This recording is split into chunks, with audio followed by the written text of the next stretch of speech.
झटपट असं गरमागरम बिना भाजणीचं पौष्टिक थालीपीठ आणि एक छोटासा तुकडा दही शेंगदाणा चटणीत बुडवला की बस. पहा किती सॉफ्ट आणि क्रिस्पी आहे. एक घास खाल्ला की पुन्हा पुन्हा खावंसं वाटेल. असं थालीपीठ घरी कसं बनवायचं आणि तडका घातलेली दही शेंगदाण्याची चटणी पौष्टिक सुपर टेस्टी कशी बनवायची ते शेवटपर्यंत बघा. भाजणी करता थालीपीठ यासाठी मी 1 वाटी नाचणीचे पीठ, 2 वाट्या ज्वारीचे पीठ, अर्धी वाटीच्याहून कमी तांदळाचे पीठ एका भांड्यामध्ये टाकले. नंतर खलबत्त्यामध्ये 4 मिरच्यांचे तुकडे तोडून घेतले व ते टाकले आणि 12-13 लसणाच्या पाकळ्या, 1 चमचा जिरे असे छानपैकी टेचून घेतले. आणि असं आपल्याला ओबडधोबडच टेचायचं आहे, म्हणजे वाटण आपल्याला ओबडधोबडच करायचं आहे. असा हा ठेचा थालीपीठामध्ये इतका छान लागतो की नाही, खूप टेस्टी होतो. त्यामुळे थालीपीठ तुम्हाला जास्त तिखट नसेल पाहिजे तर तुम्ही मिरच्यांची संख्या कमी करू शकतात किंवा ज्या पोपटी मिरच्या येतात ना त्या अगदी कमी तिखट असतात त्या टाकायच्या. म्हणजे असा पौष्टिक थालीपीठ सर्वजण घरातील खाऊ शकतात.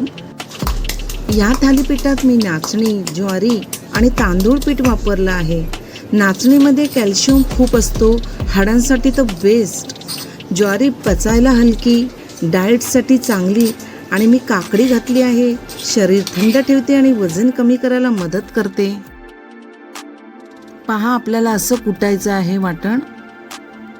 हे वाटण आपल्याला या पिठामध्ये टाकायचं आहे. त्यामध्ये मी सर्व मसाले यात ॲड करत गेलेले आहे. त्यामध्ये मी पाव चमचा हळद, 1 चमचा धणा पावडर, 1 चमचा घरचा मसाला, पाव चमचा चाट मसाला, थोडं मिरी पावडर आणि सॉल्ट याचं मिश्रण, 2 चमचे बेसन पीठ, 1 छोटी काकडीचं कीस त्यात टाकले होते. तुम्ही त्याऐवजी दुधी घेऊ शकता, ती खूप पौष्टिक असते.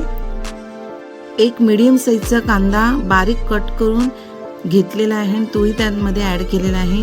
1 वाटी भिजवलेले पोहे, तेही स्वच्छ धुतलेले आहेत आणि थोड्या पाण्यामध्ये ते भिजत ठेवलेले आणि तेही त्यामध्ये ॲड केलेले आहे.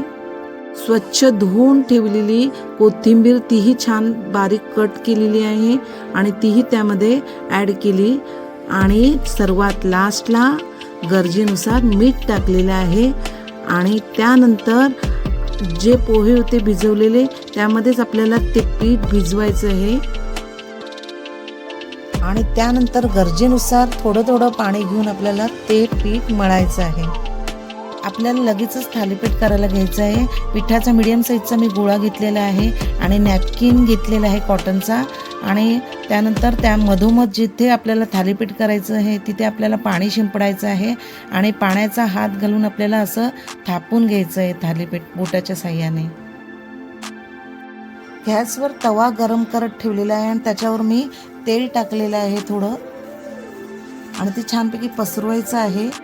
आणि त्यानंतर आपण नॅपकिन सकट आपण केलेला थालीपीठ असं हाताच्या साह्याने तव्यावर टाकायचं आहे आणि ते अलगद त्यानंतर आपल्याला ते आपलं नॅपकिन काढायचं आहे. या थालीपीठामध्ये तुम्ही तेल, तूप, बटर याचा कसलाही वापर करू शकतात. आणि दोन्ही साईडून आपल्याला छान कुरकुरीत असा हा थालीपीठ भाजायचा आहे. जर तुम्ही गॅसची फ्लेम मीडियम केली तर तुम्हाला कुरकुरीत पण मिळेल आणि मऊही असा सॉफ्टही आपल्याला थालीपीठ मिळेल. त्याच्यामुळे तुम्ही गॅसची फ्लेम आपली मध्यमच करायची आहे. हा आपला थालीपीठ सॉफ्ट पण झालेला आहे आणि कुरकुरीतपणा पण त्याच्यामध्ये आलेला आहे.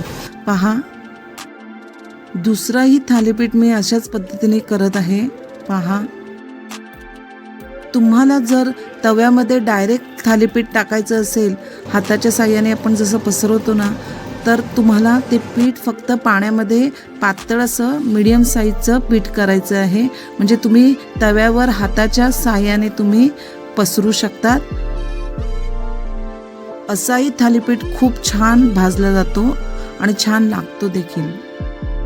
मी अगोदरच सांगितल्याप्रमाणे तुम्ही काकडीऐवजी दुधी पण वापरू शकता. दुधी पण खूप हलकी असते, हृदय आणि पचनासाठी खूप चांगली असते. म्हणजे हे थालीपीठ फक्त चविष्ट नाही तर पूर्ण हेल्दी आहे. आपण थालीपीठामध्ये पोह्यांचाही वापर केला ना, त्यामुळेच आपले थालीपीठ सॉफ्ट राहतात. पहा, मी दोन्ही साईडनी खमंग असे साजूक तूप टाकून थालीपीठ भाजून घेत आहे. आता पटकन बघूया दही शेंगदाण्याची चटणी. 1 वाटी मी गोड दही घेतलेलं आहे. त्यामध्ये 2 चमचे मी शेंगदाण्याचं कूट असं टाकलेलं आहे. पूर्ण पावडर नाही करायची आपल्याला, शेंगदाणे असे उबडधुबडच कूट केलेलं आहे आणि त्यामध्ये चवीनुसार मीठ टाकलेलं आहे आणि छानपैकी ते एकत्र करायचं आहे.